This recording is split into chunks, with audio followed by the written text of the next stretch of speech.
আসসালামু আলাইকুম সুপ্রিয় দর্শক শ্রোতা, আশা করছি আপনারা সবাই আল্লাহর অশেষ রহমতে অনেক ভালো আছেন। ইউনিক রান্নাঘর কিচেনে আপনাকে স্বাগত জানাচ্ছি আরও একবার। আজকে আপনাদেরকে খুবই সহজ উপায়ে এবং ঘরোয়া মশলার উপকরণ দিয়ে দেশি মুরগির মাংস রান্না করে দেখাবো। আশা করছি এই রেসিপিটি আপনাদের কাছে খুবই ভালো লাগবে। তো চলুন আমরা এই রেসিপিটি শুরু করি।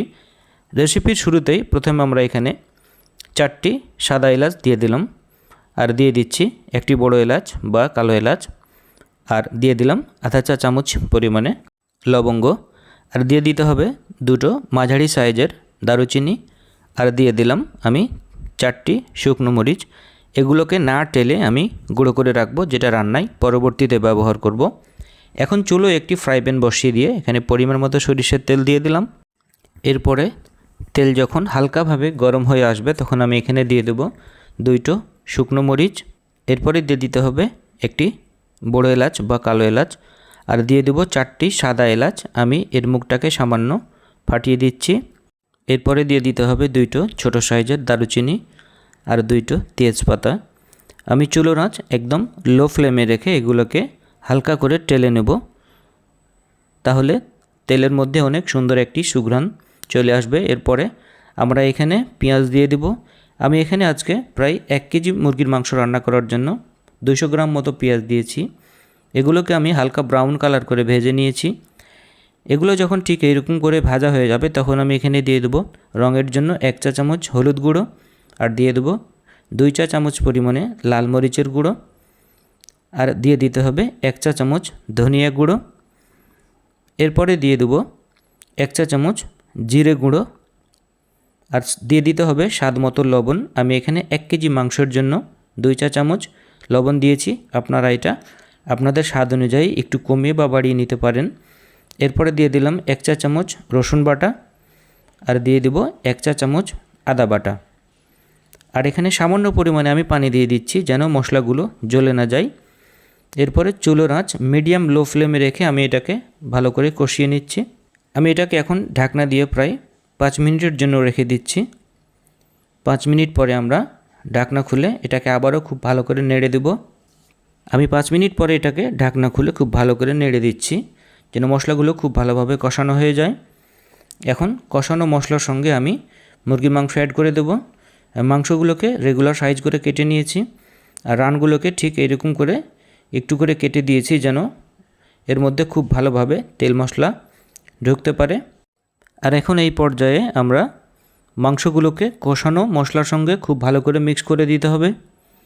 এই জন্য আমি মাংসগুলোকে মশলার সঙ্গে দিয়ে দিলাম, আর এটাকে খুব ভালোভাবে মিক্স করে দিচ্ছি যেন মশলাগুলো মাংসের সঙ্গে মিশে যায়। আমি এখন এটাকে ঢেকে দিচ্ছি 5 মিনিটের জন্য।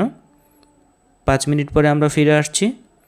দেখতে পাচ্ছেন মশলা থেকে অনেকগুলো তেল ছেড়ে দিয়েছে, মাংস কষানো অনেকটাই হয়ে গিয়েছে। আমি এটা অফ ক্যামেরায় প্রায় 5 থেকে 6 বার ঢাকনা খুলে রান্না করে নিয়েছি। এখন আমি মাংস সেদ্ধ করে নেওয়ার জন্য এখানে পরিমাণ মতো পানি দিয়ে দিলাম। পানি দেওয়ার পর আমি এটাকে খুব ভালোভাবে নেড়ে দিচ্ছি যেন মশলাগুলো খুব ভালোভাবে মিশে যায়। এটাকে খুব ভালো করে নেড়ে দিতে হবে। এরপরে আমরা এটাকে ঢাকনা দিয়ে ঢেকে রান্না করে নিচ্ছি প্রায় 10 মিনিটের জন্য। 10 মিনিট পরে আমরা ঢাকনা খুলেছি। এখন এখানে আমরা দিয়ে দেবো শুরুতেই যে মশলাটা তৈরি করে রেখেছিলাম সেখান থেকে আমি 1 চা চামচ দিলাম, এবং দিয়ে দেবো সামান্য পরিমাণে কিছু কাঁচামরিচ।